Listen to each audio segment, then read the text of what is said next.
क्या आप भी नोट सेट 10 का एग्जाम देने जा रहे हो? तो जरा रुक जाओ, एक बार चेक कर लो क्या आपने ये टॉपिक्स पढ़ लिए हैं। मेरे दिल्ली एग्जामिनेशन बोर्ड जो है अपना जो नोट सेट का पेपर है नर्सिंग ऑफिसर पोस्ट के लिए किस प्रकार से बनाता है, तो मैं आपको यहाँ से थोड़ा ओवरव्यू देता हूँ। हमारा इस बार कौन से सब्जेक्ट से सबसे ज्यादा वेटेज रहने वाला है, तो मैं ऊपर से चलिए नेक्स्ट हम बात करते हैं अब कि जो नोट सेट 10 को डोमिनेट करने वाले हैं 4 सब्जेक्ट वो कौन-कौन से, उनके टॉपिक्स बताने जा रहा हूँ, क्वेश्चंस बताने जा रहा हूँ, जो टॉपिक्स है उनके नीचे ही उनका सब्जेक्ट लिखा हुआ है, तो जरूर से इसकी लिस्ट बनाना, चेकआउट कर लेना आपने पढ़ा है या नहीं पढ़ा है, जरूर से पढ़ के जाना इन टॉपिक्स को। जो मैं 30 टॉपिक में बता रहा हूँ, इनको नहीं पढ़ के गए तो एग्जाम क्लियर नहीं होगा। इनको भी साथ में पढ़ के जाना है, इनको भी नहीं छोड़ना है। उसको तो 1 नंबर पे पढ़ना है, इनको 2 नंबर पे पढ़ना है। ये जो रेड में है वो इंपोर्टेंट टॉपिक कौन से हैं, हाई में जो येलो में है वो इंपोर्टेंट टॉपिक कौन से हैं, ग्रीन में जो है वो इंपोर्टेंट टॉपिक कौन से हैं। इतने सारे सर आपने क्वेश्चंस तो बता दिए हैं, टॉपिक्स तो बता दिए हैं, पर इतने कम टाइम में हम पढ़ेंगे कैसे, बता देता हूं उसका भी फॉर्मूला नोट कर लेना। 9 सेट का एग्जाम देने जाते हैं, 7:30 बजे में अंदर घुसा देते हैं, फिर उसके बाद में 9 बजे से एग्जाम स्टार्ट होता है, फिर हमें छोड़ते हैं लगभग 12 बजे, तो 7 से लेकर 12 बजे के बीच में हम केट हो जाते हैं। उस टाइम को आपको कैसे, स्ट्रेस को आपको कैसे हैंडल करना है, अपनी बॉडी की एनर्जी कैसे मेंटेन करनी है, आपको मॉक टेस्ट के थ्रू ही सीखना है। एग्जाम के टाइम आपको जब मॉक टेस्ट होगी आपको कौन सी स्ट्रेटजी फॉलो करनी है ताकि आप मेन एग्जाम में भी उसी प्रकार से कर पाओ। सबसे पहला, कई बार क्या होता है हम जैसे एग्जाम स्टार्ट करते हैं, हमें पहला क्वेश्चन नहीं आ रहा, हमने स्किप किया, हमें दूसरा क्वेश्चन नहीं आ रहा, हमने स्किप किया, थर्ड नहीं आ रहा, हमने स्किप किया, फिर 4 5 6 तक अगर नहीं तो आज इनको देख लो एक बार, ये टॉपिक जरूर से पढ़ के जाना, 100% श्योर ये टॉपिक आपके एग्जाम में आने वाले हैं इस बार नोट सेट 10 के अंदर। तो चलिए वीडियो की शुरुआत करते हैं। सबसे पहले आज मैं आपको क्या सिखाने वाला हूं, आप क्या सीखने वाले हो उसको लेकर एक मैं आपको देता हूं। सबसे पहले हम बात करेंगे कि नोट सेट 10 का पेपर कैसे बनता है। दूसरी चीज हम बात करेंगे सब्जेक्ट वाइड वेटेज कितना कितना आने वाला है इस बार। थर्ड में हम बात करेंगे टॉप 4 सब्जेक्ट जो डोमिनेट करते हैं, उन 4 सब्जेक्ट से ही 70% एमसीक्यू जाते हैं, तो आप उन 4 सब्जेक्ट को पढ़ के ही अपनी नैया पार लगा सकते हो। फोर्थ नंबर पे है हमारा टॉप 30 हाई टॉपिक्स, जिसमें आपको मैं 100 ऐसे टॉपिक्स बताऊंगा जिससे आपके कम से कम 60 क्वेश्चन आने वाले हैं इस बार एग्जाम में। तो जरूर से इनको पेन कॉपी लेके बैठ जाओ, नोटबुक लेके बैठ जाओ, कहीं लिख लो, जरूर से आएंगे, चेकलिस्ट बना लेना। इसके बाद लास्ट मिनट में आपको कैसे पढ़ना है मैं आपको बताने वाला हूं, तो वीडियो को स्टार्टिंग से लेकर एंड तक देखना है। अगर आपको वीडियो अच्छा लगे, लास्ट में कंटेंट अच्छा लगे आपको, तो जरूर से चैनल को सब्सक्राइब करके जाना, अपने दोस्तों के साथ उसको शेयर जरूर करना। एक साथ जॉब लग के ज्यादा खुशी मिलेगी। आपने नोट सेट दिया है तो आपको पहला देखते ही पता चल जाएगा। चलो सबसे पहले हम बात करते हैं कि जो नोट सेट 10 या हम बात करें दिल्ली एग्जामिनेशन बोर्ड जो है अपना जो नोट सेट का पेपर है नर्सिंग ऑफिसर पोस्ट के लिए किस प्रकार से बनाता है, तो मैं आपको यहाँ से थोड़ा ओवरव्यू देता हूँ ताकि आपको पढ़ने में इजी रहे। वो सबसे पहला वो बनाता है आईएनसी का सिलेबस उठाता है और वहां से नर्सिंग का सिलेबस देखकर उसमें से एक दो सब्जेक्ट चूज कर लेता है, इस बार मेरे को ये देना है, और आपका पेपर छपेगा। दूसरा वो देखता है क्लिनिकल कॉम्पिटेंसी। आप लोगों को पता होगा आजकल मशीन का फोटो दिया जा रहा है, इंस्ट्रूमेंट का फोटो दिया जा रहा है, कोई एम्पुल वायल का फोटो दिया जा रहा है, आपसे पूछा जा रहा है ये क्या है, किस पर्पज के लिए यूज हो रहा है, कैसे यूज हो रहा है, क्यों यूज हो रहा है। तो ये क्लिनिकल, आपने आईसीयू ओटी इमरजेंसी में अगर ड्यूटी की है तो आप लोगों को प्रॉपर इन चीजों का नॉलेज होगा, ठीक है। तो आपको क्लिनिकल बेस्ड नॉलेज भी होना चाहिए, उसका क्वेश्चन पूछा जाता है। थर्ड वो उठाता है नेशनल हेल्थ गोल्स। इस बार इंडिया के कोई पर्टिकुलर स्टेट के नेशनल हेल्थ गोल्स क्या है, जैसे टीबी को कम करना है, एमएमआर को कम करना है, या फिर न्यूनेटल रेट को बढ़ाना है या कम करना है, कैंसर बढ़ रहा है उसको कम करना है ज्यादा करना है, ठीक है। उन सब चीजों से रिलेटेड वहां पे वो टॉपिक उठा कर देगा जो करंट अभी सिनेरियो चल रहे हैं। फिर फोर्थ नंबर पे वो चूज करता है सीबीटी सिनेरियो स्टाइल। पहले क्या होता था एग्जामों में पूछा जाता था सीधा सीधा इसका एडल्ट का नॉर्मल बीपी कितना होता है, टेम्परेचर कितना होता है, रेस्पिरेटरी रेट कितना होता है, कोई भी मैकबर्नी पॉइंट है वो कहाँ पे होता है, मतलब सिंपल से क्वेश्चन पूछे जाते हैं। आजकल सब चीजों को घुमा फिरा के पूछा जाता है। घुमा फिरा का मतलब एक सिनेरियो दिया जाएगा आपको कि एक पेशेंट आपके पास में आता है, इमरजेंसी कंडीशन में एक्सीडेंट होके आता है, उसका उसका बीपी इतना इतना है, उसका पल्स इतना है, रेस्पिरेशन इतना है, तो उसके कानों से फ्लूइड निकल रहा है, तो आप उसको कौन सा डिसऑर्डर सस्पेक्ट करोगे या आपकी फर्स्ट प्रायोरिटी उसमें क्या होने वाली है। इस प्रकार से आपको सिनेरियो बेस्ड क्वेश्चन दिए जाते हैं। चलो अब नेक्स्ट हम बात करते हैं यहाँ पे दोस्तों कि हमारा इस बार कौन से सब्जेक्ट से सबसे ज्यादा वेटेज रहने वाला है। तो मैं ऊपर से नीचे तक आपको जो बताता जा रहा हूँ उसको ऊपर वाले को आपको सबसे कम वेटेज देना है, नीचे वाले को हायर स्टैंडर्ड के साथ में पढ़ना है। चलो शुरू करते हैं। सबसे पहले बात करते हैं हम रिसर्च की। इसमें से 4%, microbiology 4%, anatomy physiology 5%, pharmacology 6%, mental health nursing 7%, paediatric 9%, community health nursing 11%, ओबीजी 13%, fundamental of nursing 16% और एमएसएन 30%। तो अकेला एमएसएन आपका 30% मार्क्स एमसीक्यूज कवर कर रहा होता है। किस प्रकार से बताऊंगा मैं आपको। मेडिकल सर्जिकल नर्सिंग और फाउंडेशन ऑफ नर्सिंग को मिला लो तो 46% के लगभग क्वेश्चंस जनरेट होते हैं वहां से। और टॉप 4 सब्जेक्ट से ही आपके 70% क्वेश्चंस वहां पे मिलाकर दिए जाते हैं। कौन कौन से 4 सब्जेक्ट है मैं आगे की स्लाइड में आपको बताऊंगा। वीडियो को कंटिन्यू देखते रहना है, बिल्कुल भी स्किप नहीं करना है। उस टाइम के लिए देखते रहो, आपका फ्यूचर डिसाइड होने वाला है। नेक्स्ट, अब हम बात करते हैं एमएसएन को। जब हम पढ़ते हैं उसमें एनाटॉमी क्लियर होती है हमारी, हमारा जो डिसऑर्डर है वो क्लियर हो जाता है, नर्सिंग मैनेजमेंट, सर्जिकल मैनेजमेंट और फार्मेकोलॉजिकल मैनेजमेंट, इतने सारे टॉपिक्स एक साथ उसमें क्लियर हो जाते हैं। इस वजह से ही एमएसएन कहीं ना कहीं सब सब्जेक्ट से जुड़ा हुआ है।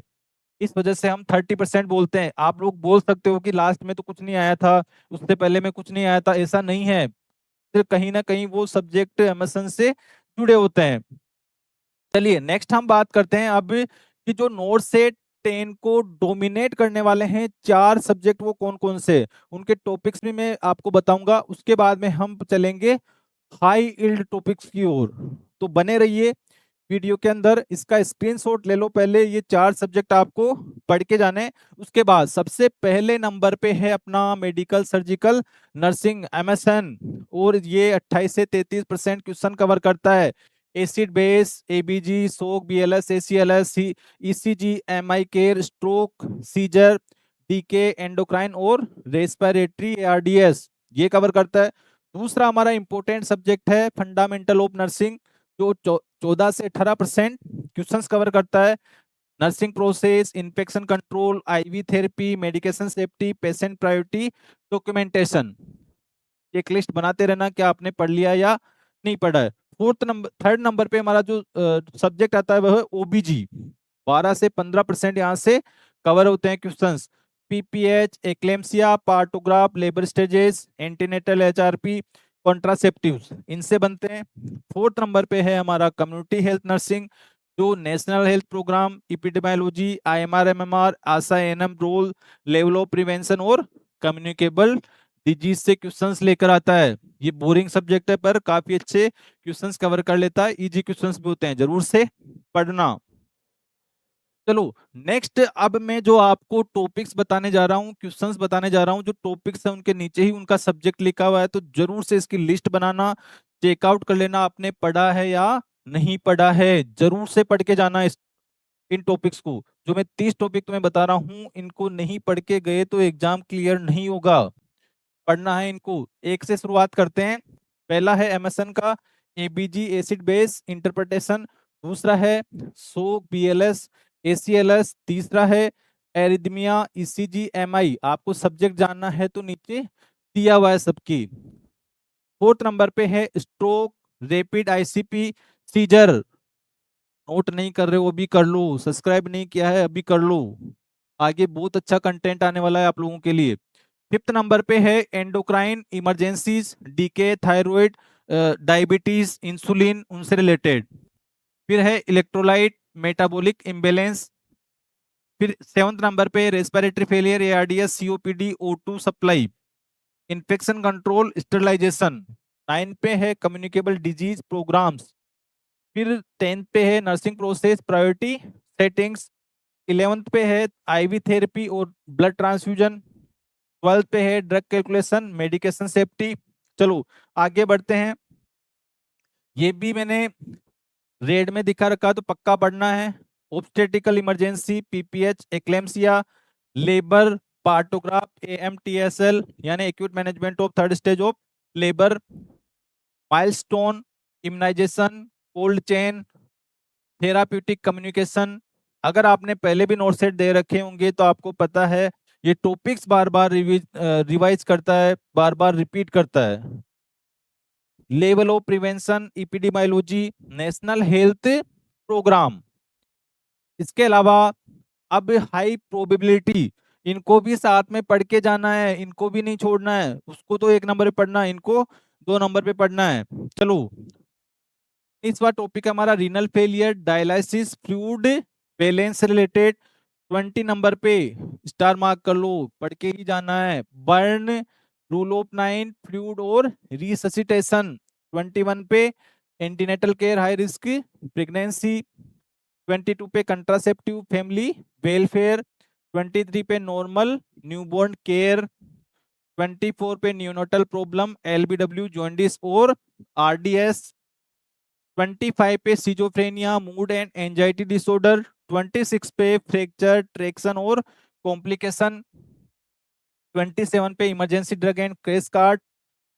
28 पे डिजास्टर नर्सिंग एंड ट्राइज। 29 पे नर्सिंग रिसर्च एंड बायोस्टेटिक्स और 30 पे इम्यूनोग्लोबुलिन और हाइपर सेंसिटिविटी। क्या आपने टॉपिक पढ़ लिए हैं? अगर नहीं तो लिखो, चेकलिस्ट बनाओ, आज से ही स्टार्ट करो। चलो, नेक्स्ट वन इज, अब हम एक बार सारे टॉपिक्स को क्विकली देख लेते हैं कि जो रेड में है वो इंपॉर्टेंट टॉपिक्स कौन से हैं, हाई में जो येलो में है वो इंपॉर्टेंट टॉपिक कौन से हैं, ग्रीन में जो है वो इंपॉर्टेंट टॉपिक कौन से हैं। तो रेड वालों को बिल्कुल नहीं छोड़ना। मेडिकल सर्जिकल नर्सिंग में ABG shock ECG stroke DK renal burn और एआरडीएस नहीं छोड़ के जाना है। फंडामेंटल ऑफ नर्सिंग में nursing process IV therapy infection control और ड्रग सेफ्टी। ओबीजी में पीपीएच एक्लेम्सिया पार्टोग्राफ और लेबर स्टेजेस। इसके अलावा कम्युनिटी हेल्थ नर्सिंग में national health programme epidemiology ASHA role. Child health nursing में immunisation milestone neonatal care dehydration. इसके अलावा मेंटल हेल्थ नर्सिंग में सिजोफ्रेनिया थेराप्यूटिक कम्युनिकेशन और मूड डिसऑर्डर्स। फार्मेकोलॉजी में ड्रग कैलकुलेशन इमरजेंसी ड्रग्स और एंटीबायोटिक्स और एंटीडोट्स। एनाटॉमी फिजियोलॉजी के अंदर सीवीएस से, रेस्पिरेटरी से, न्यूरो से और रीनल रिप्रोडक्टिव से क्वेश्चंस पूछे जाते हैं। माइक्रोबायोलॉजी में हाइपर सेंसिटिविटी स्टेरिलाइजेशन और इम्यूनोग्लोबुलिन। नर्सिंग रिसर्च से आपके स्टडी डिजाइन सैम्पलिंग और बायोस्टैटिक्स, ये क्वेश्चंस आप टॉपिक्स आप जरूर से पढ़ के जाओगे। चलो, इतने सारे सर आपने क्वेश्चंस तो बता दिए हैं, टॉपिक्स तो बता दिए हैं, पर इतने कम टाइम में हम पढ़ेंगे कैसे, बता देता हूं उसका भी फॉर्मूला नोट कर लेना। इसी टाइप से आपको पढ़ के जाना है, वरना सिलेक्शन नहीं होगा। इन टॉपिक्स को तो बिल्कुल भी मिस मत करना। इन टॉपिक्स में से आपके 100 में से लगभग 60 क्वेश्चंस आने वाले हैं। लिख के रख लो यहाँ पे, 60 क्वेश्चन इन्हीं टॉपिक्स में से आएंगे आपके, और 50 भी आ गए आपके तो आपका क्वालिफिकेशन क्लियर है। फेज 1 फेज 2 और फेज 3 में हम इनको पढ़ने वाले हैं। वेरी हाई टॉपिक्स को सबसे पहले पढ़ेंगे। 18 सबसे इंपॉर्टेंट टॉपिक है, उनको सबसे पहले पढ़ना है फर्स्ट वीक में, ठीक है। इनके पीएनसी के यूट्यूब चैनल पे आपको इनके वीडियोस मिल जाएंगे। हमारा ऐप है, प्ले स्टोर पे जाके उसको डाउनलोड कर लेना, हमने लिंक डिस्क्रिप्शन में डाल रखी है। पिन कमेंट में, जो कमेंट बॉक्स में जाओगे आप तो सबसे पहला जो कमेंट है उसमें जाकर लिंक दी हुई है, उनको जाकर ज्वाइन कर लो हमारा सारा सोशल मीडिया, ताकि आपको इंफॉर्मेशन और कंटेंट मिलता रहे। हर टॉपिक के बाद में आपको 15 से 20 एमसीक्यू प्रैक्टिस करने हैं। नोटबुक में इन पॉइंट्स को लिख लो, रात को फिर 10 मिनट के लिए रिवाइज करके सो जाओ। नेक्स्ट वन है फेज 2, सेकेंड वीक में हमें क्या करना है, हाई टॉपिक्स को जल्दी से रिवाइज करना है। 12 जो हाई प्रोबेबिलिटी टॉपिक्स हैं आपके, क्विक नोट्स बनाओ उनके, एक फास्ट रिवीजन वीडियो देखो उनके ऊपर, और डेली एक मॉक टेस्ट 100 क्वेश्चंस का दो, और वीक एरियाज को आइडेंटिफाई करके उनको वापस से पढ़ो। फेज थर्ड में हमें क्या करना है, डे 13 से 15 तक फुल मॉक टेस्ट देने हैं, 2 फुल मॉक टेस्ट देने हैं पर डे, जो टाइम बाउंड होने चाहिए। ऐसे नहीं टाइम पास 10 मिनट में टेस्ट देके खत्म कर दिया। 90 मिनट मीन्स 90 मिनट। आपको पता होगा जब हम एम्स का एग्जाम देने जाते हैं, नोसेट का एग्जाम देने जाते हैं, 7:30 बजे हमें अंदर घुसा देते हैं, फिर उसके बाद में 9 बजे से एग्जाम स्टार्ट होता है, फिर हमें छोड़ते हैं लगभग 12 बजे। तो 7 से लेकर 12 बजे के बीच में हम कैद हो जाते हैं। उस टाइम को आपको कैसे, स्ट्रेस को आपको कैसे हैंडल करना है, अपनी बॉडी की एनर्जी कैसे मेंटेन करनी है, आपको मॉक टेस्ट के थ्रू ही सीखना है। तो मॉक टेस्ट जाओ, अभी हमारा मॉक टेस्ट फ्री चल रहे हैं, आप जाओ दो आराम से और पेपर को अटेम्प्ट करके आओ। सैटरडे संडे को हम दो दो मॉक टेस्ट डालते हैं, तो उनको जरूर से अटेम्प्ट करना, अपना रैंक देखना, अपना प्रोसेस देखना। चलो, मॉडरेट टॉपिक्स को जल्दी से रिवाइज कर लो। टेलीग्राम पर हम डेली 10 PM आपको एमसीक्यूज करवाते हैं, तो उनमें सारे सब्जेक्ट होते हैं, 20 एमसीक्यूज होते हैं, उसमें सारे सब्जेक्ट होते हैं, मैथ रीजनिंग वगैरह सब कुछ होता है। तो एक बार वो भी जाके हमारा टेलीग्राम चैनल ज्वाइन कर लेना, व्हाट्सएप ज्वाइन कर लेना और इंस्टाग्राम ज्वाइन कर लेना। प्ले स्टोर पे हमारा ऐप का भी लिंक है, तो वो भी जरूर से डाउनलोड कर लेना। ठीक है, आपकी मेहनत, आपकी सफलता दुनिया देखेगी। एग्जाम से एक दिन पहले सिर्फ नोट्स पढ़ के जाना है, उसके अलावा कोई भी नया टॉपिक आप लोग नहीं पढ़ोगे। अब एग्जाम के टाइम आपको जब मॉक टेस्ट दोगे, आपको कौन सी स्ट्रेटजी फॉलो करनी है ताकि आप मेन एग्जाम में भी उसी प्रकार से कर पाओ। सबसे पहला, ऑनलाइन प्रैक्टिस आप लोगों को करनी है, यानी स्क्रीन पे टाइम इन्वेस्ट करना है। वेस्ट नहीं होता है मॉक टेस्ट, इन्वेस्ट होता है। आप जहां पे भी इन्वेस्ट करते हो आपको जरूर से उसका रिटर्न मिलता है। नो ब्लैंक आंसर्स, तुक्के नहीं मार के आना है, वहां पे नेगेटिव मार्किंग होती है। सोच के आ गए 5 क्वेश्चन कर देता हूँ, एक सही निकला, दो सही निकले तो इतने नंबर मिलेंगे, कभी तुक्का सही नहीं होता है। वह क्या आज दिन तक तुक्के से होते तो तुक्के वालों का सिलेक्शन हो जाता। तो अगर आप 50% कहीं भी श्योर नहीं हो तब तक तुक्का नहीं मारोगे। दो में अगर आपको कंफ्यूजन है तो एक टिका के आ जाओ। चलो, इजी सबसे पहले करना है। 18 मिनट का ही खेल होता है आपके पास, 18 मिनट में ही आपको सारे डिसीजंस लेने होते हैं कि छोड़ना है, रिवाइज करना है, क्या करना है। ओबीजी और सीएचएन का क्वेश्चन दिख जाए उसको सबसे पहले करो। एमएसएन का अगर लॉन्ग क्वेश्चन दिखता है आपको बाद में करो। सबसे बड़ी बात है, घबराओ मत। आपको एग्जाम देते टाइम बिल्कुल पैनिक नहीं होना है। कई बार क्या होता है, हम जैसे एग्जाम स्टार्ट करते हैं, हमें पहला क्वेश्चन नहीं आ रहा, हमने स्किप किया, हमें दूसरा क्वेश्चन नहीं आ रहा, हमने स्किप किया, थर्ड नहीं आ रहा, हमने स्किप किया, फिर फोर्थ फिफ्थ सिक्स तक आते आते हमारी सांसें फूलने लग जाती है कि भाई मैंने क्या प्रिपरेशन की है, ये तो कुछ ना आ रहा है, सब हवा है, गोल है, मुझे कुछ याद ही नहीं है। बिल्कुल पैनिक मत हो। 10 क्वेश्चन तक भी तुम्हें नहीं आता, छोड़ते जाओ, स्किप करते जाओ, 11th आएगा, इसके बाद भी 90 क्वेश्चन है तुम्हारे पास में, चाहिए तो 50 ही सिलेक्ट होने के लिए। तो घबराना नहीं है, पैनिक नहीं होना है, आराम से क्वेश्चन अटेम्प्ट करने हैं, चाहे मॉक टेस्ट हो चाहे ओरिजिनल टेस्ट हो। चलो, इसके बाद मैं आप लोगों को ये कहना चाहता हूँ, हमारे जो फ्री कंटेंट है उसको जरूर से जाके ज्वाइन करिएगा, हमारा प्ले स्टोर से ऐप डाउनलोड करिएगा। और हाँ, दूसरा चीज, अगर अभी भी आपने हमारे चैनल को सब्सक्राइब नहीं किया तो जल्दी से जाके इसको पहले सब्सक्राइब करो, बेल आइकन को दबाओ, ताकि हमारा जो कंटेंट है 9 से 10 के लिए आप लोगों के लिए मैं डालता रहता हूँ, बार बार मेरे एक्सपीरियंसेस आप लोगों के लिए डालता रहता हूँ। तो जरूर आपको कोई ना कोई हेल्प मिलेगी। आपके दोस्तों के साथ जरूर से शेयर करना। अगर आपको इन टॉपिक्स की पीडीएफ चाहिए तो मुझे कमेंट बॉक्स में लिखना, मैं आपको जरूर से शेयर कर दूंगा। ठीक है, इसी के साथ में हमारे सारे जो लिंक है हमने डिस्क्रिप्शन बॉक्स में डाल रखे हैं, कमेंट बॉक्स में डाल रखे हैं, जाओ चेकआउट करो, उनको ज्वाइन करो, और आप लोगों का आने वाला फ्यूचर बहुत ही अच्छा हो, उज्जवल हो। इसी के साथ में ऑल द बेस्ट सभी को आने वाले अपकमिंग एग्जाम के लिए। जय हिंद, जय भारत।